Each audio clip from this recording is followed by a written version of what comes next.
Lawrence, why do you think it's so important to try and encourage hedgehogs into one's garden? Because they're one of our best pest controllers. They, unlike frogs and toads, they don't just grab everything that moves. They eat our foes and spare our friends. Dr. Dimlow, many years ago at the zoo, got a panel of hedgehogs, just like housewives on witch, about a dozen of them. And she offered them all the insects you could get hold of. And the hedgehog's best buy was the black millipede, which is the one that coils up in your hand like a piece of armoured hosing, and it eats holes in your lily bulbs and your potatoes and everything else. That's the millipede with 2 legs to the segment. Now the ordinary 99 bump centipede, Lithobius, which runs zigzag and is chestnut brown, that thing eats slugs' eggs and chrysalids of carrot fly and quite a number of things we could very well do without. Now the reason is that a hedgehog has our taste buds like us, and when we go to Africa we eat buck, we don't eat hyenas, because the hyenas taste too strong. That's why if only hedgehogs could climb trees they'd be the perfect garden pest controllers.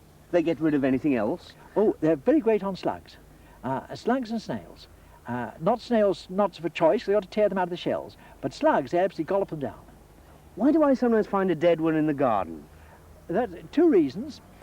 When they're, except of course being run over, that's their main mortality, but the slugs and snails clear up a great deal of many of the bodies of pests that have been killed by DDT and the organochlorine compounds. They'll eat worms, for example, that have been killed when you've used a chlorine worm killer. How have you learned so much about them? Well, we ran something called Operation Tiggywinkle many years ago, and that we brought in about 500 people watching hedgehogs all over Britain, and we found a great deal about them. Not so much from the natural history point of view, there are several good papers on hedgehogs, and of course there's Dr. Dimlow's work, but we found what gardeners will observe of them in their gardens and how to help hedgehogs. Because your hedgehog can do with all the help you can give it, and if you look after your hedgehog well, it'll stay with you for years. What interesting reports did you get from these people? Well, we had a bedridden old lady somewhere in Bristol who used to watch them from our bedroom window with a torch, and she would see, she saw the mating ceremony of the hedgehogs, which is circling. When a female hedgehog, or rather a sow as they call them, needs a boyfriend, she makes a noise like a rusty saw. Now, all the hedgehogs for miles go around in a circle. They get a bearing on her, you see. They think, well, there's a soprano calling over north-northeast and a contralto over northwest-northwest. Well, I think the soprano's the girl for me, and off they go trotting. The trouble is, when you broadcast a call for boyfriends like that, it's like advertising an agony column or one of these advertisers. And they get in all kinds of hedgehogs to come in. You'll get 5 or 6 hedgehogs. But the one you really do know, word we do know in hedgehog language, is a rapid snuffling noise. The female hedgehog puts her nose down and she makes a snuffling noise, and that means come quick to mummy. And the little hedgehogs, which are usually about chestnut burr size, come running to her and they go off after father. Because a hedgehog is one of the most talkative animals there is. They walk around the garden singing, saying, oh, beetles, beetles, beetles, they're good today, oh, beetles, weevils, weevils, all sorts, and then they say, some slugs over there, and then, come on boys, help me shift this a log of wood. Now, hedgehogs will call each other, and they will cooperate in turning a piece of wood over to get at the livestock that's underneath it. Now, you designed this house to encourage hedgehogs into the garden. Could you tell us something about it? Well, this was made by a man named Green, who was one of our first hedgehog watchers. Now, he designed it to do away with some of the problems that you get with ordinary hedgehogs. As everybody knows, who's seen a dead hedgehog, they've got a lot of very awkward ticks. Now, fleas, well, ticks which hang on, and they can be about that long, and when they're full fed. And we also had a doctor who used to give a lecture on parasitology by taking his pet hedgehog up to his students in a great London hospital and put it on a sheet and count everything that came off. The boys had quite a time. Now, this is the anti-bug floor, anti-flea and anti-tick floor. Now, this is a special hedgehog flea powder we've made, which is made of Derris and pyrethrum, because you can't obviously do DDT or you'll poison your hedgehog, you see. You put down some of that. Some of our members have found this very good for the ticks you get between dogs' toes in Africa.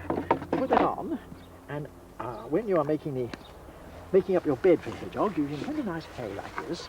Now he'll come in there, and he will turn around and rub himself on this wire netting, and the ticks will fall off, and they will get poisoned by the derris and pyrethrum powder underneath. Now, a hedgehog likes somewhere dry. Put a hedgehog in? We could put a hedgehog in. We have, of course, a stuffed hedgehog here, kindly supplied by the BBC. Now, this is about one of the largest hedgehogs ever seen. I think it's about 5 or 6 years old. And unfortunately, when it's in a stuffed state like this, it's got its prickles stiff. A hedgehog that knows you, of course, will slick them down. It's possible to stroke a hedgehog, and there are no troubles in a hedgehog courtship because they can slick themselves down if they want to. They only get sticky and bristly when they're annoyed.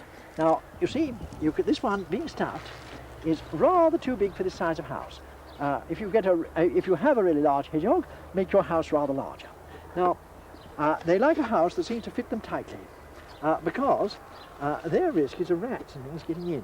Now, if you have an entrance like that, this entrance would take an ordinary 2 or 3 year old hedgehog, but it won't take this one.